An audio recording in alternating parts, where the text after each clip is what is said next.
So I was a child in the 70s, and there's only one early childhood TV program I really remember. Let's see if you remember it too. Please sing with me if you do. Oh, these are the people in your neighborhood, in your neighborhood, in your neighborhood. Oh, these are the people in your neighborhood, the people that you meet each day. Thank you. So I hear most of us remember Sesame Street. Some of us are still watching Sesame Street with our kids. And I've been thinking about Sesame Street recently as I've been pondering the concept of community. Because at the heart of Sesame Street is really this amazing community of people and Muppets of all shapes and sizes and colors and species coexisting peacefully together. This community where everyone matters. Now, if you think of your life and your community, what comes to your mind? Is it the people in your neighborhood, or your school, or your workplace, your place of worship, your book club, your sports league? Is it people you know or don't know, see or don't see? Does it go beyond people to pets maybe, and beyond them? In your vision of community, who matters? Now I'm going to make a bold claim here today. And my claim is that how we think about community is the key to whether or not we can solve the monumental problems that face our world today. More specifically, my claim is that if we want a world that is sustainable, healthy, peaceful, we must understand that in any given community, every living being matters. Who matters? Every living being. I believe that if we teach our children and our adults, and I mean really teach beyond the surface, that every living being matters, we can solve the world's woes. Now you might be thinking, okay, Megan, I'll give you that. I agree, every living being matters. And I myself would have agreed with this statement at any point in my life. I've always considered myself to be extremely sensitive and compassionate, the kind of person who would never harm another living being. I thought, until a little over a decade ago, I began a slow process of self-reflection that some might call waking up. Buddhists call it leaving home. It's the process of stepping outside of the belief systems I grew up in, that most of us grew up in, and seeing with new eyes how I was actually treating other living beings on a daily basis. Now for me, this also was happening at the time that I was transitioning to a plant-based diet, for health reasons at first, and with wonderful health effects for myself and my family. But what I realized in this process went so much deeper than physical health.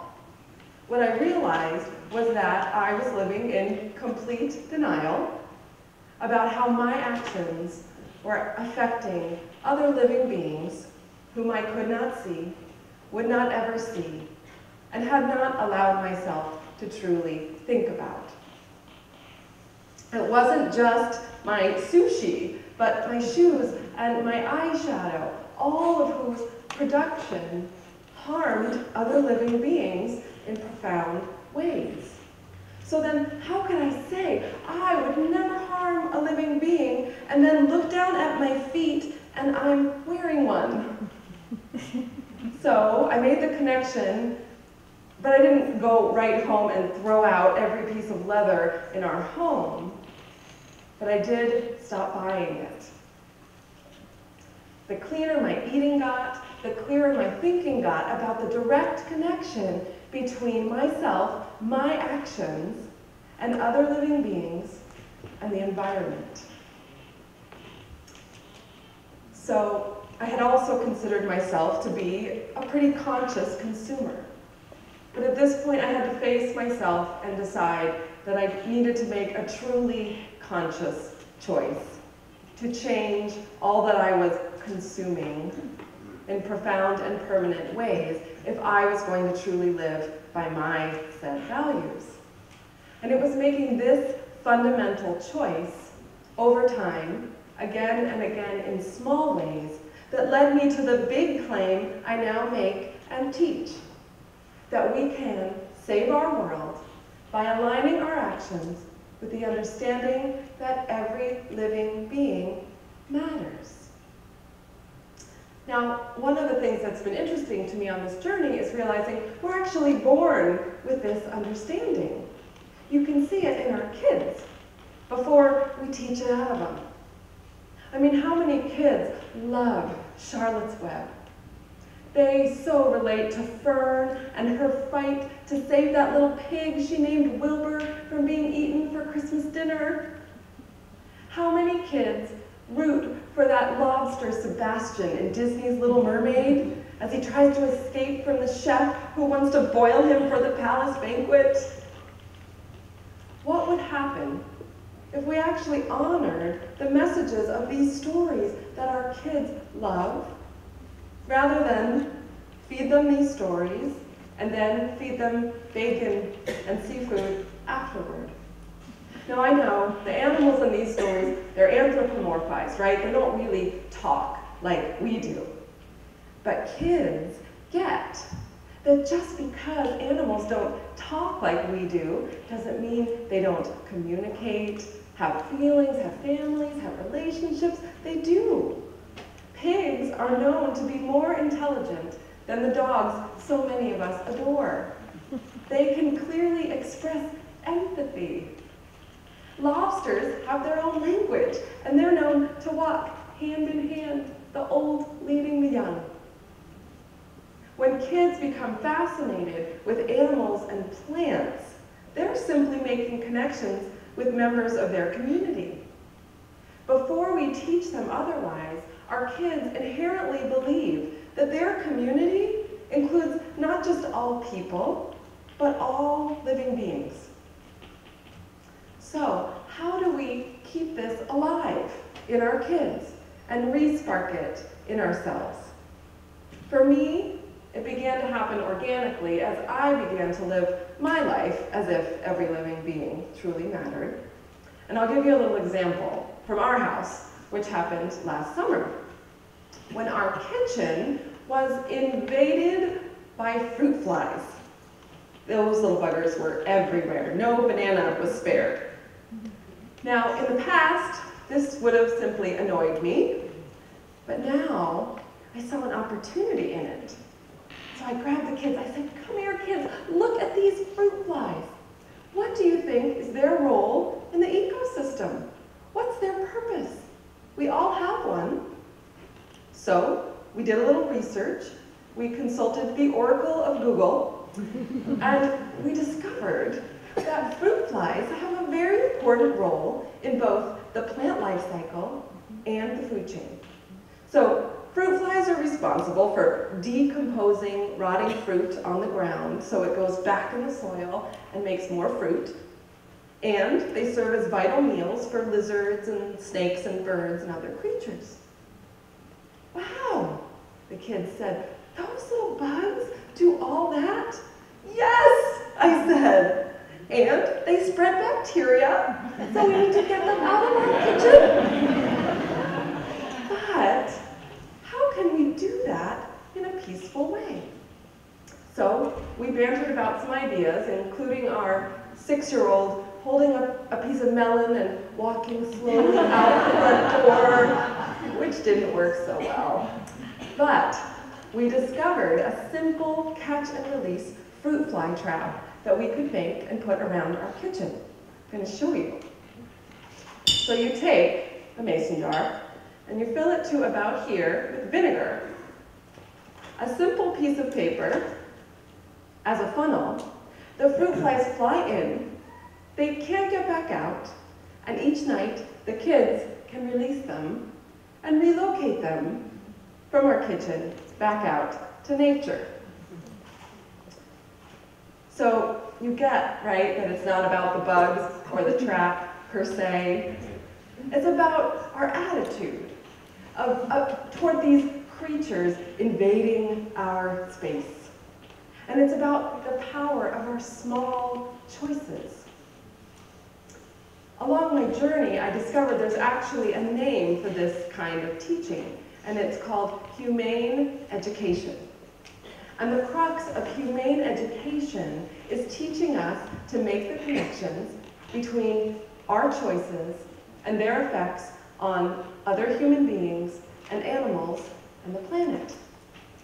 And whether humane education is taught formally or informally in schools or homes or communities, this is powerful teaching. Think about it.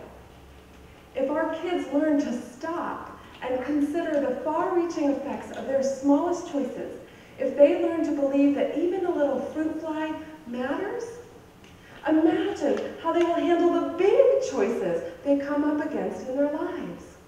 When they're faced with an injustice, when they need to choose what to put in their bodies, who to have relationships with, what career path to follow, and what to do within that career path.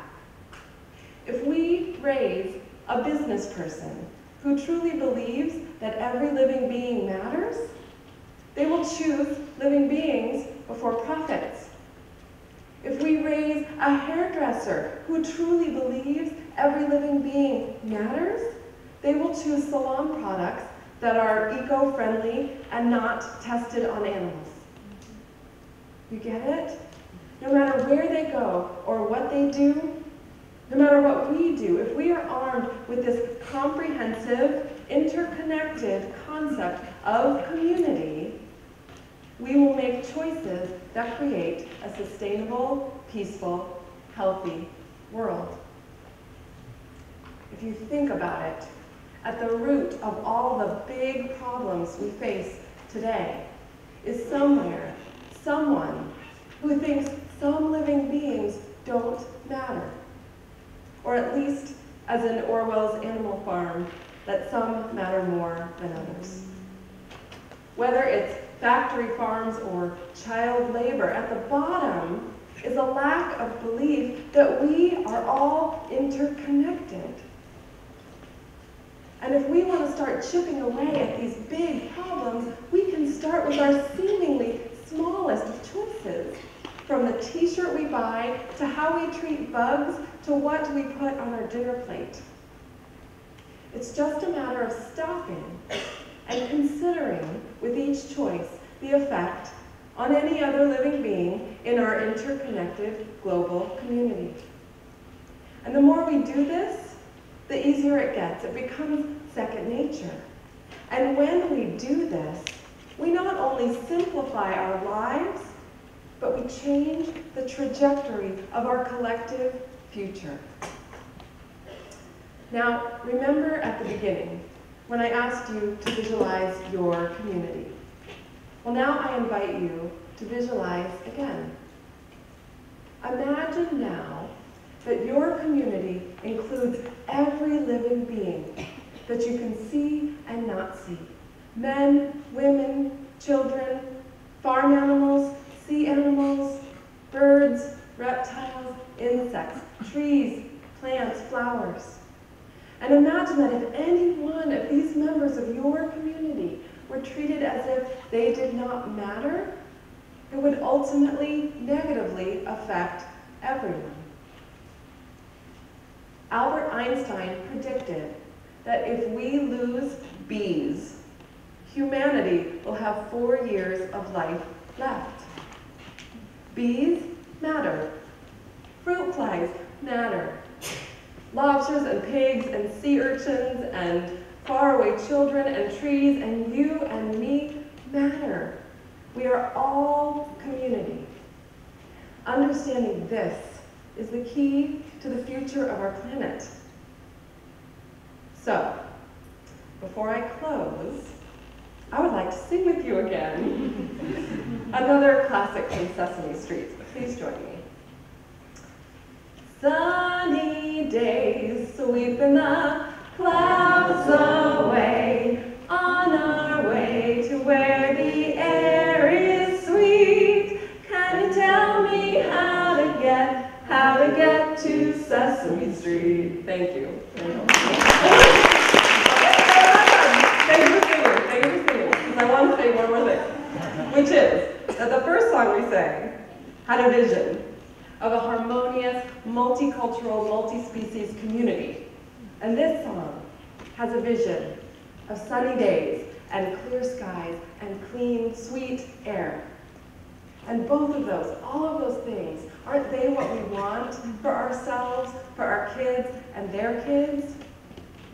I want to say that we can create that kind of community in real life if we teach and understand that we can only survive in true community.